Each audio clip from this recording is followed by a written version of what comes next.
மத்தனை மத யானை ஊரித்தயம் சித்தனை திரு அண்ணாமலையனை முத்தனை முனிந்தார்புறம் மூன்றெய்த அத்தனை அடியேன் மறந்துய்வனோ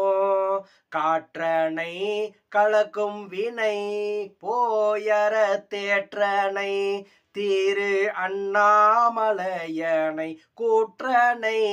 கோடியார்புறம் மூன்றெய்த ஆற்றனை அடியேன் மறந்துய்வனோ மின்னனை வீணை தீர்த்தனை ஆட்கொண்ட தென்னனை திரு அண்ணாமலையனை என்னனை ஏகழ்ந்தார்புறம் மூன்றெய்த அண்ணனை அடியேன் மறந்துய்வனோ